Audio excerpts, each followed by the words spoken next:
신명기 5장 22절로 33절 말씀 우리 한 목소리로 봉독하겠습니다. 시작. 여호와께서 이 모든 말씀을 산 위 불 가운데 구름 가운데 흑암 가운데에서 큰 음성으로 너희 총회에 이르신 후에 더 말씀하지 아니하시고 그것을 두 돌판에 써서 내게 주셨느니라. 산이 불에 타며 캄캄한 가운데에서 나오는 그 소리를 너희가 듣고 너희 지파의 수령과 장로들이 내게 나와 말하되 우리 하나님 여호와께서 그의 영광과 위엄을 우리에게 보이심에 불 가운데서 나오는 음성을 우리가 들었고 하나님이 사람과 말씀하시되 그 사람이 생존하는 것을 오늘 우리가 보았나이다. 이제 우리가 죽을 까닭이 무엇이니까 이 큰 불이 우리를 삼킬 것이요 만일 우리가 우리 하나님 여호와의 음성을 다시 들으면 죽을 것이라. 육신을 가진 자로서 우리처럼 살아계시는 하나님의 음성이 불 가운데서 바람을 듣고 생존한 자가 누구니까? 당신은 가까이 나아가서 우리 하나님 여호와께서 하시는 말씀을 다 듣고 우리 하나님 여호와께서 당신에게 이루시는 것을 다 우리에게 전하소서. 우리가 듣고 행하겠나이다 하였느니라.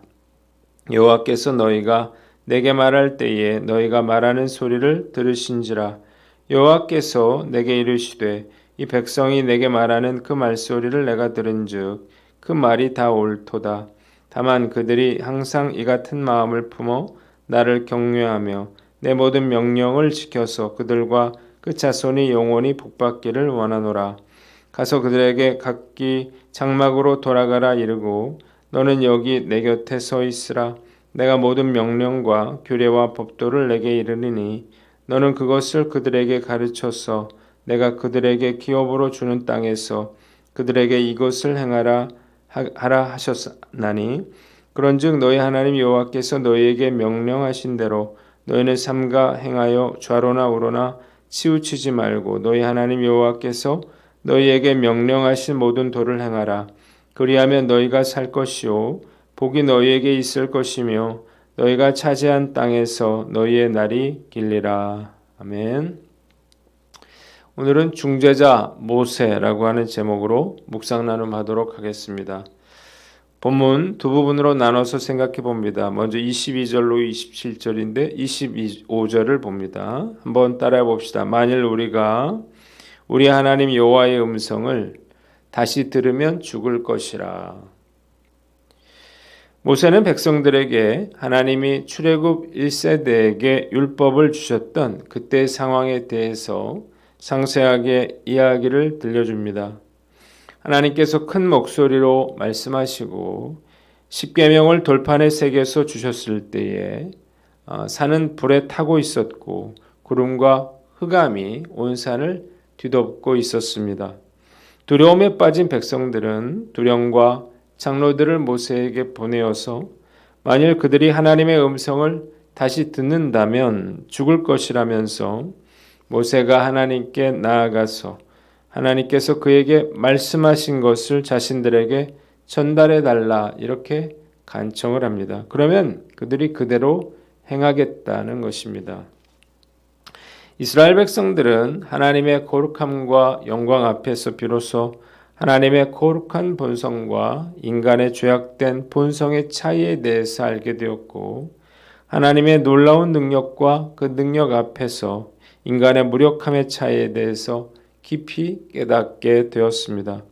그리고 하나님의 거룩함이 한순간에 그들을 넘어뜨려 죽일 수 있음도 알게 되었습니다.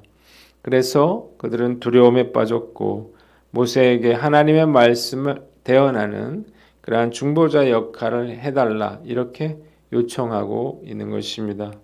한번 따라해 봅시다. 하나님을 경외하라. 우리가 만일 하나님이 어떤 분인가를 제대로 안다면 우리도 이스라엘 백성들처럼 이렇게 똑같은 마음을 갖지 않을까 그런 생각이 듭니다. 왜 우리가 하나님의 말씀대로 살지 않는가요? 하나님이 어떤 분인지를 잘 모르고 또 하나님을 경외하는 마음이 없기 때문입니다. 제가 중고등학교 시절에 선생님들은 학생들을 정말 많이 때렸습니다. 매일 누군가 얻어맞았어요. 가장 무서웠던 선생님 시간에는 모두가 긴장했습니다. 그리고 숨소리도 내지 않았습니다. 그리고 그 선생님이 시키는 것은 무엇이든 했어요. 왜 그런가요? 정말 무서웠기 때문이에요. 반면에 착하고 순한 선생님의 시간은 달랐습니다. 아이들이 선생님을 가지고 놀았죠. 선생님의 말투를 따라하면서 웃고 무엇을 시켜도 제대로 하지 않았어요. 말씀을 생각하면서 우리가 하나님을 정말 제대로 안다면 하나님을 경외할 수밖에 없고, 또 하나님을 경외하는 사람은 하나님의 말씀을 지켜 행하고 범죄하지 않게 될 거라, 이런 생각을 하게 됩니다. 왜 우리가 하나님을 무시하고 제멋대로 행동하나요? 이스라엘 백성들처럼 하나님을 잘 모르기 때문이에요. 그 누구도 하나님 앞에 나아가 설 수 없습니다. 하나님은 우리의 생사 여탈권을 쥐고 계시는 그런 분이에요. 우리는 하나님이 어떤 분이신지를 분명하게 알아야 하는 것입니다. 대정암 전문의인 이병욱 원장님이 예전에 이런 간증을 했습니다.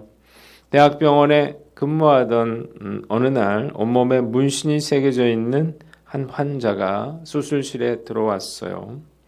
인턴이 그에게 말했습니다. 선생님, 특별히 수술을 잘 하셔야 됩니다. 왜? 이 사람이 조직폭력배의 부두목이랍니다. 환자의 수술 부위에 용 문신이 새겨져 있는데 암 수술을 하다가 용 머리라도 잘라지면 후환이 있을 테니 특별히 신경을 쓰며 수술을 해야 한다는 거예요. 이병욱 원장은 이날 대장암 수술보다도 용 그림을 맞추는데 심혈을 기울여 피부를 봉합했다, 이렇게 이야기를 했습니다. 하나님을 경외하는 만큼, 하나님을 두려워하는 만큼 우리가 하나님 말씀에 잘 순종할 수 있는 것입니다. 저도 생각해 봅니다. 하나님 어떤 분인지를 진작에 알았더라면 더 열심히 하나님 말씀에 순종하지 않았을까. 말씀 앞에서 우리가 우리 자신 돌아봐야 되겠죠. 우리가 과연 나는 얼마나 하나님을 경외하고 있는가. 함부로 하나님을 원망하거나 불평하지 않도록 하나님을 경외하는 마음을 가지고 살아가는 저와 여러분들 되시기를 주님의 이름으로 축원합니다. 두 번째는 28절로 33절인데요. 이 33절을 봅니다. 한번 따라해 봅시다. 여호와께서 명령하신 모든 도를 행하라. 백성들이 모세에게 하는 말을 하나님이 모두 들으셨습니다. 그리고 하나님은 그들의 말을 옳게 여기셔서 하나님의 말씀을 모세가 대언하도록 그렇게 허락해 주셨습니다. 백성들은 장막으로 돌아가게 하시고 모세만 하나님 곁에 서서 하나님의 명령과 규례와 법도를 듣게 됩니다. 모세가 해야 될 일은 그가 하나님께 들은 것을 백성들에게 가르쳐서 하나님께서 주시겠다고 약속하신 땅에 들어가서 일을 행하게 하는 것이었습니다. 모세는 만일 백성들이 하나님께서 명령하신 대로 좌로나 우로 치우치지 않고 모든 도를 행하면 그들이 차지할 땅에서 풍성한 복을 얻고 길이 살게 될 거라, 이렇게 이야기를 합니다. 한번 따라해 봅시다. 좌로나 우로 치우치지 말라. 하나님은 말씀을 삶의 중심으로 삼아서 좌로나 우로 치우치지 말아라, 그렇게 말씀하셨습니다. 이유가 뭔가요? 그 약속의 땅 가나안의 문화와 종교와 가치관이 그들에게 엄청난 그런 유혹이 될 것이었기 때문이에요. 조금이라도 한눈을 팔면 한쪽으로 기울어 넘어질 것이었습니다. 말씀 묵상하면서 이 시대에도 역시 좌로나 우로 치우쳐 흔들리지 않는 그런 믿음을 갖는 것이 중요하다는 사실을 깊이 깨닫게 됩니다. 얼마나 많은 유혹들이 있는가요? 단적인 예로 이 시대를 사는 크리스천들은 예전과 비교할 수 없는 그러한 성적인 유혹과 가치관의 혼란 속에서 살아가고 있습니다. 제가 청년 때에는 온전 순결을 지키려는 그러한 크리스천들이 적지 않았습니다. 그리고 결혼 전에 동거를 하는 사람들은 찾아보기가 어려웠어요. 동성애도 마찬가지죠. 그런데 지금은 혼전순결이라고 하는 말 자체가 언급되지 않고 결혼 전부터 동거를 하는 것이 당연시 되고 있습니다. 동성애는 죄가 아니라 권리가 되었죠. 결과가 무엇인가요? 정말 많은 사람들이 음행으로 인해서 고통받고 있다는 것입니다. 선박의 선미에서 선수까지 보통 산저 중앙에 길이 방향으로 설치된 등뼈 구실을 하는 주요 구조재를 바로 용골이라 이렇게 부릅니다. 배의 용골은 정말 중요하죠. 배의 균형을 잡아주는 그러한 역할을 하는 것입니다. 축복의 삶을 살려면 우리가 하나님의 말씀을 우리의 삶의 무게 중심으로 삼아야 하는 것입니다. 그래야 좌우로 치우치지 않고 똑바로 그렇게 믿음의 길을 걸어갈 수 있는 것입니다. 세상의 가치관, 기준 이런 것들은 시대에 따라서 변화되겠죠. 그러나 하나님의 말씀은 결코 달라질 수 없습니다. 오늘 이 말씀을 우리가 우리의 인생의 용골로 삼고 어떤 상황에서도 좌우로 치우치지 않는 그러한 믿음의 삶을 살아가시는 저와 여러분들 되시기를 주님의 이름으로 축원합니다. 두 번째는 말씀을 가르쳐라는 것입니다. 한번 따라해 봅시다. 말씀을 가르쳐라.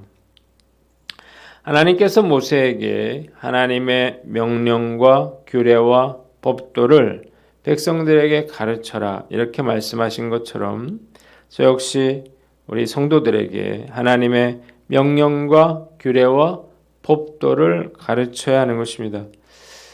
저는 개척 초기부터 제자훈련을 해왔는데 제자훈련은 우리 교회를 말씀으로 세워가는 데 있어서 가장 중요한 도구가 되었습니다. 문제는 코로나 3년 동안 이 제자훈련 사역이 중단됐다는 건데 한번 중단된 이 제자 사역은 다시 시작하기가 매우 어려웠습니다. 일단 새신자들이 유입되지 않았고 성도들의 마음이 말씀에서 멀어졌기 때문이에요.